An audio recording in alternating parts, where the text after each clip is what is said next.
দিয়েছে, আবার আমি পড়েছি, আবার উত্তর দিয়েছে। এরকম একবার নয়, দুইবার নয়, পাঁচবার নয়, 10 বার নয়, 31 বার এই আয়াতটা তেলাওয়াতের পর পর জিনেরা এই আয়াতের উত্তর আমার সামনে দিয়েছে। সুবহানাল্লাহ পড়ো।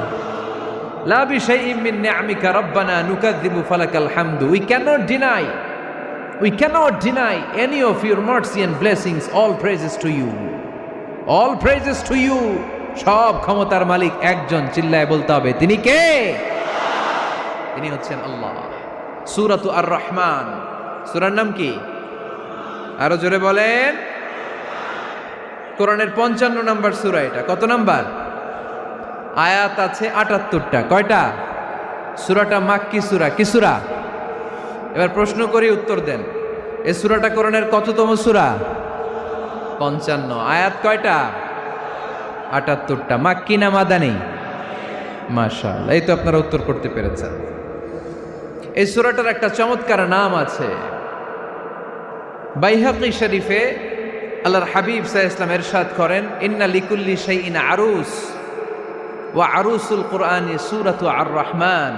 আল্লাহর হাবিব বললেন, সবার জন্য একজন নববধূ আছে, কোরআনেরও একটা নববধূ আছে। কোরআনের নববধূর নাম হচ্ছে সূরা আর রহমান। আওয়াজ করে সুবহানাল্লাহ বলতে পারলেন না? নববধূ বুঝেন তো? হ্যাঁ, নতুন বউ। নববধূ মানে কি? আল্লাহর হাবিব বললেন, ইন্না লিকুল্লি শাইইন আরুস ওয়া আরুসুল কুরআনি সূরাতু আর রহমান। সবার জন্য একটা নববধূ আছে, কোরআনেরও একটা নববধূ আছে। কোরআনের নববধূর নাম সূরা আর রহমান। নববধূ যেমনি বাসর রাতে হাতে পায়ে আলতা মেখে, বেনারসি শাড়ি পরে, লিপস্টিক দিয়ে, খোপায় ফুল দিয়ে, জুয়েলারি পরে, অর্নামেন্টস পরে, মেকআপ করে, পার্লারিং করে তার স্বামীর জন্য ওই রাতে সে নিজেকে উজাড় করে সাজায়, ঠিক কিনা? ঠিক তেমনি আল্লাহ তাআলা এই দুনিয়াতে আমাদেরকে কি কি নেয়ামত দিয়েছেন, আবার কি কি নেয়ামত জান্নাতে গেলে দিবেন, তার সব কিছু বর্ণনা করে এই সূরাটাকে তিনি উজাড় করে সাজিয়েছেন। সূরাটার নাম কি? আরো জোরে বলেন, কি নাম? আর রহমান। একটা দুর্বল বর্ণনায় এসেছে, দুর্বল বর্ণনায়, যে আল্লাহ তাআলা, স্বয়ং আল্লাহ তাআলা জান্নাতে জান্নাতীদেরকে এই সূরা আর রহমানটা নিজ কণ্ঠে তেলাওয়াত করে শোনাবেন। আমরা আল্লাহর কণ্ঠের তেলাওয়াত শুনতে চাই কি চাই না? আল্লাহর তেলাওয়াত কি আমাদের মতো তেলাওয়াত? আল্লাহ দেখতে কি আমাদের মতো? লাইসা কামিসলিহি শাই, তার মতো কেউ নাই। তার মতো কেউ আছে?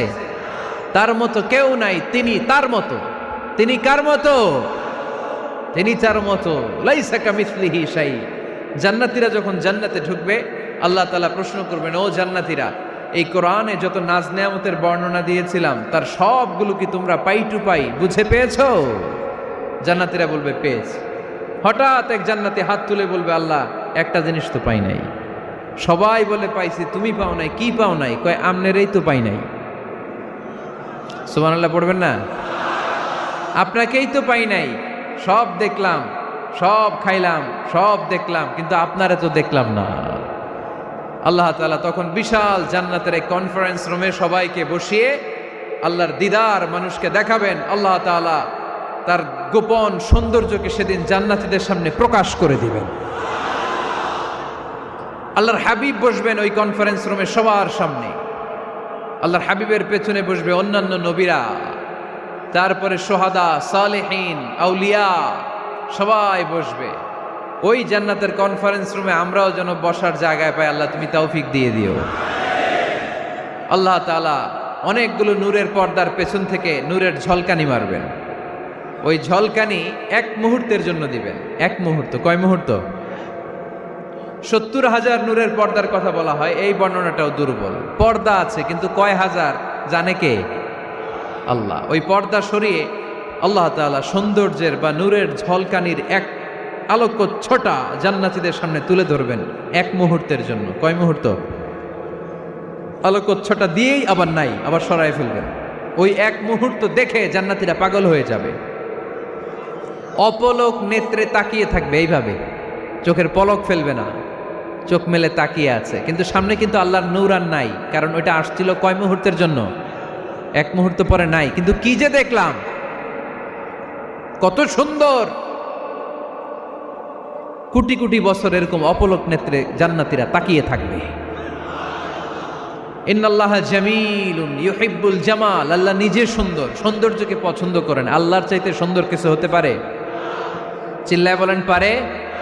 পৃথিবী সুন্দর, মানুষ সুন্দর, আসমান সুন্দর, জমিন সুন্দর, সুন্দরে সুন্দরে পাল্লা, জানি না কত সুন্দর তুমি আল্লাহ, জানি না কত সুন্দর তুমি আল্লাহ। সুবহানাল্লাহ পড়েন। আল্লাহ তাআলা তার সৌন্দর্যকে সেদিন জান্নাতীদের সামনে তুলে ধরবে। এই সূরাটা নাজিলের একটা ব্যাকগ্রাউন্ড আছে। আল্লাহর হাবিব সাল্লাল্লাহু আলাইহি সাল্লাম মক্কার জমিনে কাফিরদেরকে দাওয়াত দিতে লাগলেন, আল্লাহর ইবাদত করো, আল্লাহর জিকির করো, আল্লাহর প্রশংসা করো। এরকম দাওয়াত দিতে দিতে কিছুদিন পরে বিষ্ণু ইসলাম বলতে শুরু করলেন, রহমানের ইবাদত করো, রহমানের জিকির করো, রহমানের পায়ে সেজদায় লুটিয়ে পড়ো। তখন কাফেররা প্রশ্ন শুরু করে দিল, মুহাম্মদ এতদিন বলতা আল্লাহ, এখন কইতেছ রহমানের কথা, আসলে কোনটা? আল্লাহরে তো আমরা চিনি, রহমানরে তো আমরা চিনি না। আল্লাহর দাওয়াত দিচ্ছ, আল্লাহর গুণগান গাইছো, আল্লাহকে আমরা চিনি জানি, কিন্তু রহমানটা আবার কে? সে আবার কবে আসলো, কোত্থেকে আসলো, কবে থেকে আছে, কতদিন থাকবে? রহমানরে তো আমরা চিনি না। ওরা রহমান চিনে না। এজন্য আল্লাহ তাআলা রহমানকে চিনায় দেওয়ার জন্য আর রহমান নামে একটা সূরা নাজিল করে দিলেন। وَإِذَا قِيلَ لَهُمُ اسْجُدُوا لِلرَّحْمَنِ قَالُوا وَمَا الرَّحْمَنُ, যখন তাদেরকে বিশ্বনবী বললেন রহমানের পায়ে সেজদা দাও, রহমানের জন্য সেজদায় লুটিয়ে পড়ো, ক্বালু ওয়ামার রহমান, তারা বলল রহমানটা আবার কে? রহমান কে? আল্লাহ চিনি, রহমানরে তো চিনি না। এখন রহমানকে এটা চিনানোর দরকার আছে না নাই? রহমানকে এটা চিনানোর জন্য আল্লাহ তাআলা আর রহমান নামে কোরআনে একটা সূরা নাজিল করলেন। চিল্লায় পড়েন আল্লাহু আকবার। কাফেরদেরকে জানানোর জন্য রব্বুল আলামিন সূরা আর রহমান নাজিল করলেন আর বললেন, আর রহমান আল্লামাল কুরআন খলাকাল ইনসান আল্লামাহুল বায়ান। দয়াময় রহমান শেখালেন কোরআন, বানালেন ইনসান, শেখালেন বায়ান।